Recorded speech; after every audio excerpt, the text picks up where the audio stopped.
Halo teman-teman semua, salam sejahtera untuk kita semua. Perkenalkan, nama saya Yakub Nomlini. Dalam video ini, saya akan membahas perjalanan pendidikan agama Kristen atau PAK mulai dari masa gereja awal hingga menuju kematangannya di era modern. PAK tidak muncul secara tiba-tiba, tetapi berkembang melalui pemikiran para tokoh gereja yang hidup di berbagai zaman dan menghadapi tantangan yang berbeda-beda. Melalui video ini, kita akan melihat bagaimana pemikiran tokoh-tokoh penting tersebut memberikan sumbangan besar bagi pendidikan iman Kristen, khususnya dalam konteks pendidikan agama Kristen yang kita kenal hingga saat ini. Baik, yang pertama yaitu pada masa gereja awal. Pada masa itu ada salah satu tokoh penting dalam pendidikan Kristen tersebut, yaitu Clementus dari Alexandria. Ia hidup pada abad kedua dan dikenal sebagai tokoh yang berusaha menghubungkan iman Kristen dengan filsafat Yunani. Menurut Clementus, pendidikan berfungsi untuk menuntun manusia menuju kedewasaan iman. Ia memandang bahwa akal budi bukanlah musuh iman, melainkan alat yang dapat dipakai Allah untuk memahami kebenarannya. Sumbangan Clementus bagi PAK adalah penekanannya pada pendidikan iman yang menyentuh akal, moral, spiritual, hingga iman Kristen, sehingga iman Kristen tidak hanya bersifat dogmatis, tetapi juga rasional dan membentuk karakter. Yang kedua yaitu abad pertengahan. Memasuki abad pertengahan, tokoh yang sangat berpengaruh adalah Thomas Aquinas. Ia mengembangkan pemikiran pendidikan Kristen dengan mengintegrasikan iman dan rasio secara sistematis. Thomas Aquinas menekankan bahwa pendidikan gerejawi bertujuan membentuk manusia secara utuh, baik secara intelektual maupun moral. Model pendidikan pada masa ini bersifat institusional, terutama melalui sekolah-sekolah gereja dan universitas. Dampaknya bagi PAK adalah munculnya struktur pendidikan yang lebih teratur, penggunaan kurikulum, serta penekanan pada disiplin belajar yang kuat dalam pendidikan Kristen. Yang ketiga yaitu masa reformasi. Pada abad ke-16 terjadi perubahan besar melalui gerakan reformasi yang dipelopori oleh Martin Luther. Martin Luther menegaskan bahwa setiap orang Kristen berhak membaca dan memahami firman Tuhan secara langsung.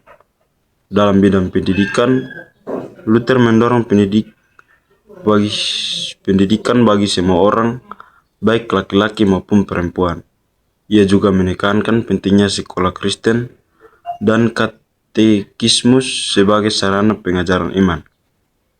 Kontribusi Martin Luther bagi PAK sangat besar karena ia menjadikan pendidikan iman bersifat inklusif, berbasis Alkitab, dan relevan bagi kehidupan sehari-hari, baik di gereja maupun di sekolah. Dan yang keempat yaitu reformasi lanjutan. Tokoh reformator berikutnya adalah John Calvin. John Calvin menekankan pendidikan Alkitab yang sistematis dan disiplin, dengan tujuan membentuk karakter Kristen yang bertanggung jawab. Ia mendirikan sekolah Kristen dan akademi teologi di Jenewa. Ia menjadi model pendidikan Kristen akademis. Bagi Calvin, pendidikan iman tidak hanya soal pengetahuan, tetapi juga pembentukan karakter dan etika Kristen. Pengaruhnya bagi PAK terlihat dalam kurikulum pendidikan Kristen yang terstruktur, disiplin belajar, dan integrasi antara iman dan kehidupan sosial. Dan yang kelima, menuju kematangan PAK. Tokoh penting dalam menuju kematangan Pak modern adalah Yohanes Amos Comenius. Ia dikenal sebagai pelopor pendidikan modern dan pendidikan Kristen yang universal. Comenius menekankan bahwa pendidikan adalah hak semua orang tanpa memandang status sosial. Ia juga memperkenalkan metode visual, sistem kelas, dan pendidikan sepanjang hayat. Kontribusinya bagi Pak sangat relevan hingga saat ini, terutama dalam penggunaan media pembelajaran, metode kreatif, serta pendekatan pendidikan yang manusiawi dan kontekstual. Refleksi bagi kehidupan saat ini. Dari perjalanan sejarah ini kita dapat melihat bahwa pendidikan agama Kristen terus berkembang sesuai dengan konteks zamannya. Nilai yang masih sangat relevan bagi Pak saat ini adalah pendidikan iman yang berbasis Alkitab, membentuk karakter terbuka terhadap perkembangan zaman, dan menyentuh kehidupan nyata. Sebagai mahasiswa Pak, kita belajar bahwa tugas pendidik Kristen bukan hanya menyampaikan materi, tetapi juga membentuk iman, moral, dan kepribadian peserta didik. Penutupan.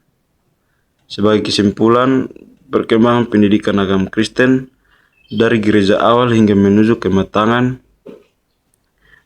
menunjukkan bahwa Pak adalah proses yang dinamis dan terus bertumbuh.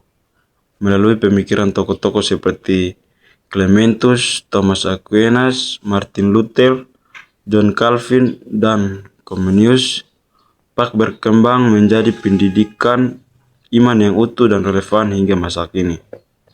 Kiranya melalui video pemahaman sejarah ini, kita semakin diperlengkapi untuk menjadi pendidik Pak yang setia, kreatif, dan bertanggung jawab. Sekian dan terima kasih. Tuhan Yesus memberkati.